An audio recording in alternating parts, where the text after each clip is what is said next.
America in crisis, summer of rage, riots and violence.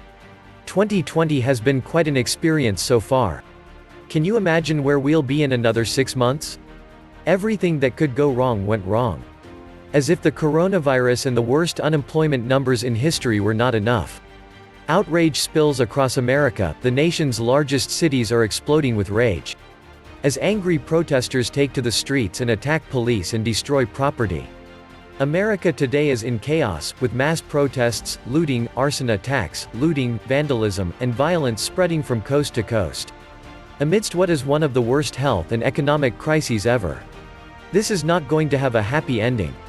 Economic turmoil, mass unemployment, civil unrest, corrupt, uncaring government, manipulation of the food chains, and add a pandemic in. This is the perfect storm. We all getting played to turn against one another, wonder who that is. Add into the equation, food shortage, natural disaster, solar minimum, heatwave, locusts attacks. There will be a lot more rioting, looting, and civil unrest as the U.S. economy continues to collapse. What we have seen in the city of Minneapolis is only the start. Social unrest and protests are unfolding across all major U.S. cities.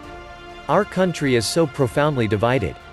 These are not peaceful protests, this is chaos. This is part of the agenda to justify the implementation of military martial law. This has been the plan from the get-go. Everything going according to plan. This is what happens once people realize that looting is systemic and starts at the very top. People are fed up, and this country has lost any economic integrity or a sense of purpose. Those who make a peaceful revolution impossible will make violent revolution inevitable. America is coming apart, as we have riots, much like what we saw happening in Hong Kong. The White House is now suggesting the military may be sent in.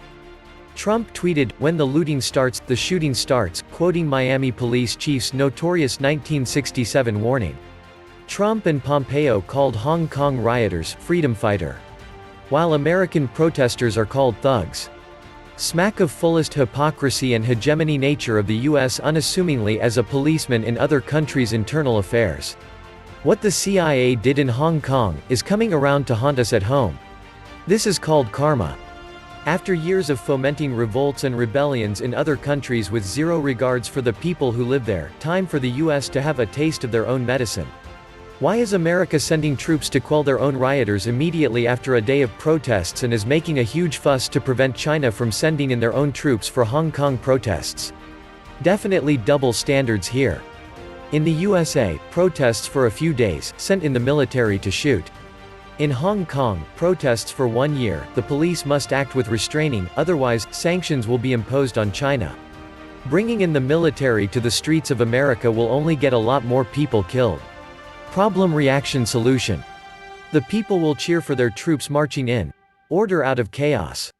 The aim is to establish an overt police state and surveillance system that is used to oppress the masses and keep control of the country in the hands of the current owners and rulers of the USA after the U.S. empire collapses, for generations to come.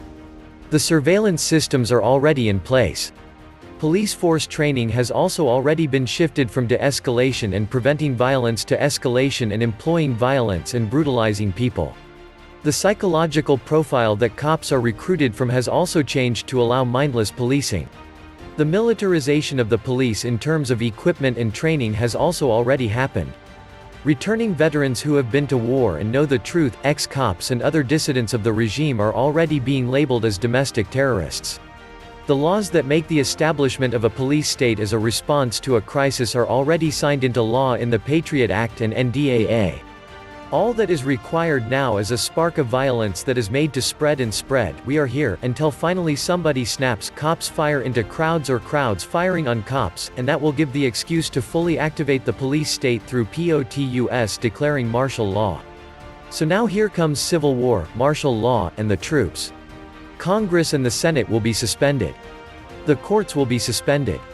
Power to rule will be fully shared between the head of DHS, head of FEMA, and POTUS, White House. And there is no limit to how long the president can keep democracy suspended like this, with FEMA, DHS, and White House being in charge of the country, instead of the legislative, judicial, and executive branches of government as the Constitution declares. What happened in Minneapolis was a spark that could ignite a civil war in America. This is going to escalate dramatically as the economy begins to collapse. We are going to see a summer of riots like it's going to be back in the 60s and even worse. When people lose everything and have nothing left to lose, they lose it. And as a result, the militarized police are going to become more militarized. The uprising is the voice of the unheard. We see this explosion of violence and the rioting and the looting, and everything is that we are having a real crisis of faith in some of our institutions. Because there haven't been consequences in the past for bad behavior like Officer Chauvin. He had 19 violations in his career, and it doesn't appear that there was serious action taken against him, and now we end up in this situation. But what is the fair balance in a situation whereas we know of in the history of repression and of anger and justified anger? The vast majority of Americans of all colors detest rioters, want law and order, and do not hate the police. This mob behavior helps the globalists regardless of the media narrative and agenda. Now that the Washington Post is reporting that Officer and George Floyd may have known each other and worked together for years. And the rabbit hole goes deeper and deeper. It's the pieces that we don't see moving on the board that concerns me. As long as we fight with each other, we can't fight the 1%. The reality is if you are not part of the 1%, you are a thug, regardless of color or religion. This is exactly what they wanted. They want America to destroy itself from within. Our enemies have turned the police into a weapon against the American people. We need unity, or we will wake up in a high-tech prison. It's time for the U.S. to unite and force the government to give the U.S. the real hope and change we the people deserve. Welcome back to the Atlantis Report. You are here for your daily dose of the truth, the whole truth, and nothing but the truth. We started coming together against the COVID, so they bring this out to divide us again. Mass media psychological subversion. Divide and conquer. All planned perfectly. Especially when everyone is wearing a mask and can't be identified. While you are kept in constant quarantine and under house arrest while absorbing all the fear porn that leaves you anxious and distressed, ask yourself the question, why is society breaking down? With a media-made mind virus, the virus of the crown, maintain the social distance, stay 6 feet apart and lose that soul connection we feel when heart meets heart. It's something you can ponder while you languish in lockdown with a virulent mind virus. The virus of the crown. Dive deep into the rabbit hole and swallow the red pill and apply some critical thinking to what really makes you ill. A tissue we all fall down with a virus so contagious. The virus of the crown. You can lead a horse to water, yet you cannot make it drink. You can show a man the truth, but you cannot make him think. Complicit, compliant, complacent through decades of dumbing down with the virus of the hive mind, the virus of the crown. Indeed, cui bono? Who benefits? American leaders have been encouraging hate against other people and nations for a long time instead of love. Civil unrest is the price they have to pay. We need peace, and if we don't unite for it, we're going to die in war. There is a reason so many people are looking to move out of our major cities. The reason being is that major cities have become cesspools. The reason is that we've all grown to hate each other. It would help if the political class, every side, would conduct themselves as wise rather than zealots hell-bent on destroying their perceived adversaries. All organized chaos, along with COVID, part of a bigger plan. If any of your local representatives tweet, "The president wants to foment conflict and division," they are in on it. Leaders, I hesitate to use the term, your government representatives should be listening to their constituents about their local issues and communicating the action plan their office is taking. Not finger-pointing, blame game, etc. The underlying problems that created this powder keg have been simmering for over 50 years. Money and politics, corruption, imperialism, economic control, never-ending wars, the Great Society program, controlling, not improving education, controlling, not improving, healthcare, etc., etc. If you want to change the system, start in your own community, get involved, hold your local representatives accountable. Point the finger at the actions, or lack thereof, of these representatives. This is what happens when you lock people up for 4 months and throw $1,200 at them to keep quiet while raining billions of wealthy Wall Street CEOs and bankers. Rents can't be paid, mortgages defaulting. What's next now? The lockdown has made the nation stir crazy. The frenzy is more contagious than the virus. People are desperate to add meaning to their lives.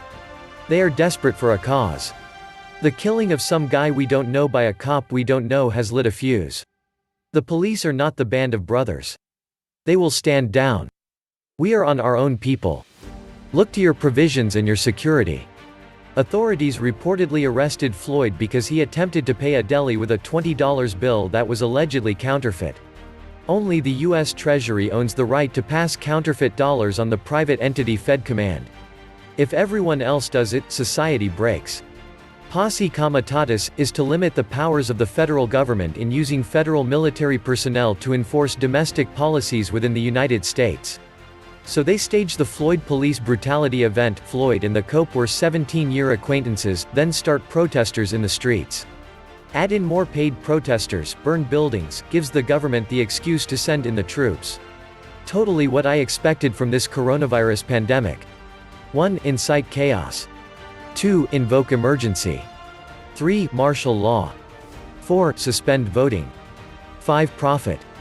We are about to get screwed. Pay attention, please. This was the Atlantis Report. Please like, share, subscribe. And please take some time to subscribe to my backup channels. I do upload videos there too. You'll find the links in the description box. You will also find a PayPal link if you want to make a donation. Thank you wholeheartedly to all those of you who have already donated.